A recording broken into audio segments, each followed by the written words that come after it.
এই রোদের ভিতরে ঝাল তুলতে কেমন লাগছে তোমাদের? খুব ফাইন, কিন্তু কোনোদিন তুলিনি তো এই জন্য একটু কষ্ট হয়ে যাচ্ছে। তারপরেও আল্লাহ রোদটা দিচ্ছে না, এডি কপাল। আচ্ছা, এখন কথা আছে যে তুমি এমনি ঘামো, তোমার হাত ঘেমে পানি পড়ে অটোমেটিক। তাহলে এই যে তুমি এই রোদের ভিতরে কাজ করছো, তোমার হাত ঘামছে না? এই এখন কাজ করছি না, এই যে ওইটাই সব জড়ি চলে যাচ্ছে। ও আচ্ছা, আমি তো মনে করছি তোমার প্যান্টের ভিতরেও মনে হয় ভিজে শেষ। না না মিয়া ভাই, প্যান্ট ঠিক আছে, খুলে দেখাবো? না না, খুলা লাগে। এই তুমি কি করছো? যে এই ফ্যাট ডাস্টিং চলছে কেন? তুমি কটুক তুলেছো? ওরে বাবা, আগে 11 কেজি গিয়েছে কেন কেন হচ্ছে? বেশি তুলেছ কি ডা? কোন একাই 15?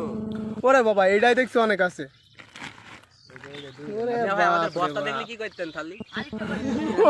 শিকার কইরাছে, শিকার কইরাছে, এর আগে এক বস্তা মেরেছে। বস্তা ছিল আগে 5 কেজি আছে আর আমি একা উনিছি। এই ইবন, এই যে গাইস, আমি একাই গাইস, আমি 15 কেজি তুলেছি। তো সবাই হিংসা আছে, বিশেষ করে আমাদের লিমন ভাই খুব হিংসা করছে। আমার একটা বড় ব্যাগও ছিল, কেড়ে নিয়ে চলে গিয়েছে। ও আল্লাহ।